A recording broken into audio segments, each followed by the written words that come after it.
Hi friends, welcome back to part 2 of crocheting this adorable crochet hook case. In part 1, we finished up our section, excuse me, of single crochet rows.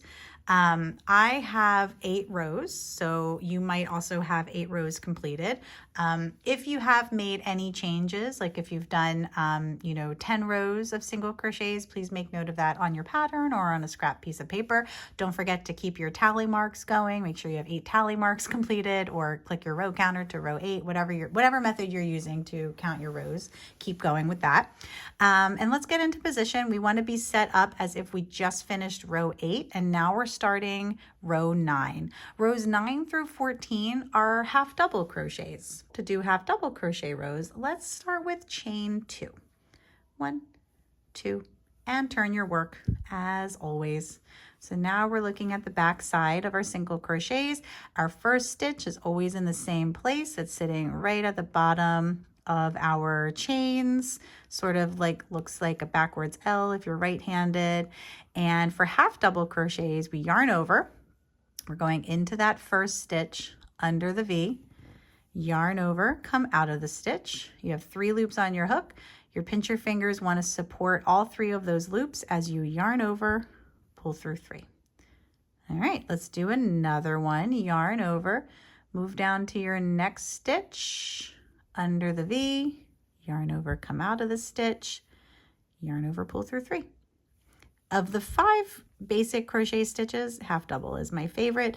I think that it's quick and it makes a really decorative stitch too. There's a lovely visual texture for half double crochets. So let's finish row 9 together. And I want to start row 10 with you so that, because there is like a kind of a tricky thing about half double crochets.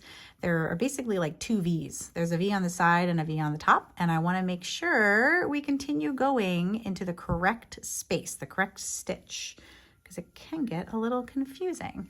So we're just half doubling, finishing up row 9. And we're trying to match the same tension, whatever tension we found when we were doing our single crochets, that same looseness. Let's try to match it. Consistency is the name of the game. All right, 2 more half doubles to go. Last one, always catch that last bar, the back bar, of the last stitch. Yarn over, pull through 3. Okay, row 9 is done, so add a tally mark, click your row counter, whatever you got to do. And let's start row 10. Row 10 is the exact same thing. Chain 2, turn your work. On the back here, we have a V on this side, and we also have the V sitting on top. This space under the V on top, right above my right thumbnail, that is the stitch. We don't want to go under this V. That's not the space. That's a space between posts. We want to keep on catching that, going underneath the V on top. So it kind of looks like we're splitting this V, but we're going under this V. But of course we're doing a half double. So yarn over, go into the stitch under the top V, yarn over, come out of the stitch, yarn over 3. So this is row 10. We are doing rows 10 through 14. So we've got to do 10, 11, 12, 13, 14, 5 more rows of half doubles. So you half double across. When you get to the end, you chain 2, you turn your work, and you half double crochet into the very first stitch of the row, half double crochet across until row 14. Make sure you're keeping up with your tally marks.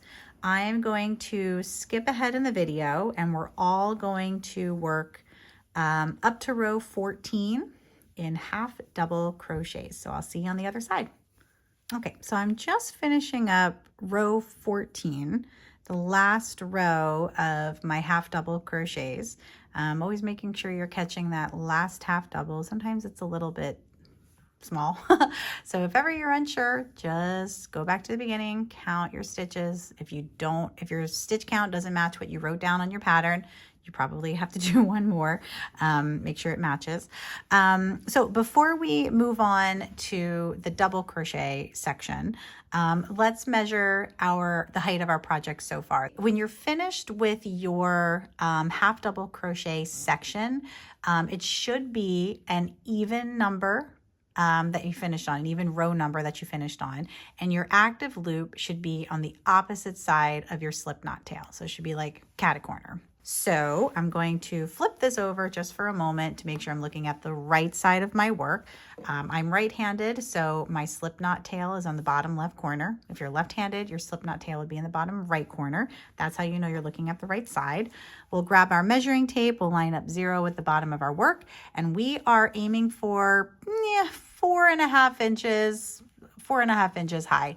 So I'm a little under 4.5 inches, but I don't want to add more rows because I always want to stick with an even number of rows for this section. So I need to either have 14 rows or 16 rows. And 16 rows is just going to take me too high above 4.5 inches. So if this is where you are, that's okay. Let's be satisfied with that. If you are well under 4.5, maybe you're at 4 or lower, I'm gonna suggest that you do 2 more rows of half double crochets. Again, you always want to end with an even number of rows on an even row number when you're done with your half double crochet section. So take a minute to check that your height is the same. If you need to pause the video and add a row, if you're a little over 4.5 inches, that's okay too. Okay, so the half double crochet section is done. We're now moving on to the double crochet section. This is going to be rows 15 through 19. So we're starting on an odd number and we're ending on an odd number. Double crochet rows go like this. We chain 2, turn our work. Some people might do a chain 3. If that's what you like to do, you can do that. That's totally fine. Now we're still working into half doubles, so make sure you are working under the top V, not the side V. Double crochets, of course, start with a yarn over, go into your first stitch. It's always sitting in the same place. Yarn over, come out of the stitch. You have 3 loops on your hook. Yarn over, pull through 2. Yarn over, pull through 2. Let's do another one together. Yarn over, go into your next stitch. Yarn over, come out of the stitch. Yarn over 2. Yarn over 2. So we're working on row 15, or any odd number in the high teens. This might be row 17 for you. That's okay, as long as it's an odd number in like the mid to high teens. That's a-okay. And then I'm going to skip ahead just a skosh to get to the end of this row so we can start the next row together, because it's not tricky. It's not like half double crochets, but I just want to point out something special about double crochets as well, to make sure you're going into the right place for your stitch. So let's jump ahead a little bit and I'll meet you at the end of this row. One last double crochet to do to end this odd row number. We're going to start a new row. This is row 16. Oh, add your tally mark or click your row counter, whatever method you've been using for your row counting. Let's start another double crochet row. So it's chain 2, turn your work. And here's where I wanted to point something out to you. So you have a big space now. This is the space between the posts. And then there's a little bar right above it. And then there's a smaller space above that. That smaller space is your stitch. It's under the V. So don't go into the big space. That's a different kind of stitch. We always want to be going under the V into the littler space. So we're doing double crochets again. Yarn over, go into your first stitch under the V, yarn over, come out of the stitch, yarn over 2, yarn over 2.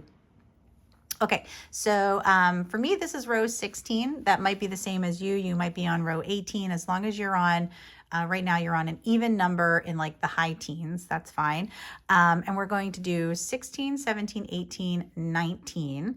And then I'll meet you on the other side and we'll talk about the final slip stitch row.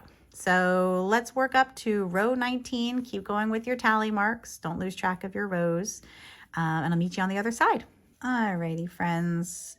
2 more stitches, whoops, to go in our last row of the double crochet section. Again, we should be ending on an odd row number so that your active loop and your slip knot from the beginning are on the same side.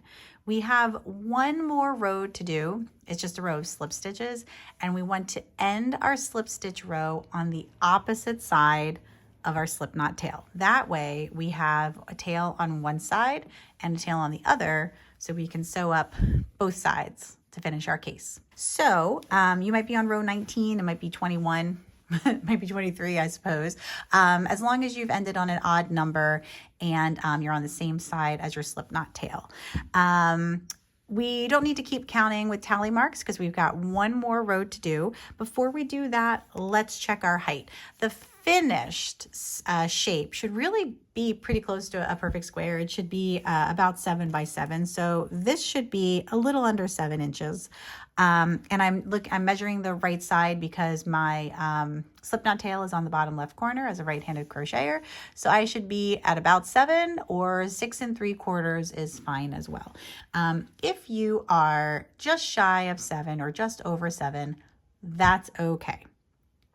If, however, you're at like 6 or below, I wouldn't do, I mean, you could do 2 more rows of double crochet. That might take you over 7 inches, like too much over 7 inches. So you could always just do like 2 rows of single crochets if you wanted something a little bit shorter. But again, if you're at like 6.5 to 7.5, that's an okay place to be. Don't fret about that. Let's move on to our last row. This is row 20. We're going to chain 1, turn our work. You're going to be able to do that in your sleep, right? And then we're starting at our first stitch. Sorry, let me get back into frame. We're starting at our first stitch, and slip stitches tend to get really tight. So another note in the pattern says, keep your slip stitch row loose as well. And I'm going to talk to you about how to do that. So we're going to go into the stitch under the V. We're going to yarn over, come out of the stitch, and this yarn over we want to pull up a little bit more on, and we're taking that yarn over through the active loop on our hook. There is 1 yarn over in total in a slip stitch. And then we also want to pull up a little bit on our hook to make the active loop a little bit bigger too. You can hold that active loop on your hook with your pointer finger from your hook hand while you go into your stitch. So let's do another one. Into the next stitch, under the V, yarn over, come out of the stitch, pull up a little bit more on that hook, and keep it coming through your active loop. And I only let go of the active loop when I was ready to pull the yarn over through it. So let's do another one. Yarn over, come out. I'm still holding on to that active loop. I'm pulling up a little bit on that yarn over loop as I pull it through to make a new loop. The directions say we're going to slip stitch to the center of our row. The center will be half of your stitch count. If you have an odd number, you obviously won't get a clean half number. So just, have 1 less on one side and 1 more on the other. That's totally fine. There's no such thing as perfect in handmade things. So for me, I have 24 stitches, so I'm going to slip stitch 12 across to the center. So find your halfway point, and you can count your stitches as you go. But I think most important is focusing on keeping them a little bit looser. There is obviously too loose, as we've been talking a lot about, but slip stitches get real tight real fast. So more important than counting your stitches is making sure they stay nice and loose. So I'm just slip stitching across, and when I get to like what I feel like is the center, the halfway point, I'm just gonna pause and count my slip stitches. 2, 4, 6, 8, 10, 12. Wow, I'm right on the money today. Okay, so I'm at the halfway point. Please pause and catch up to this part if you need to. From here, we're going to start the button loop. If you are not doing a button, you can skip this part and you would just slip stitch all the way across. But for folks who are doing a button loop, we are now going to chain 6. And you don't need to keep these chains loose like you do for your foundation row. Just chain 6. 1, 2, 3, 4, Oops, 5, 6. Okay, the next step is we're going to slip stitch into the next stitch back to our row. So we have a little tail. We're now going to bring it down and it's going to create a loop, but we don't want to go into the stitch that we just worked into. We're counting on, basically. We're working into the next stitch. And it can get a little fiddly because this tail is just kind of floating out in the air. So you want to sort of support that with your pincher fingers when you get to the point where you're pulling the yarn over through the active loop. And now we have a little button loop. Yeah. Okay, so now we're gonna slip stitch across. And I think I'm gonna skip ahead here. I'll meet you at the end of this row. All right, one last slip stitch to do.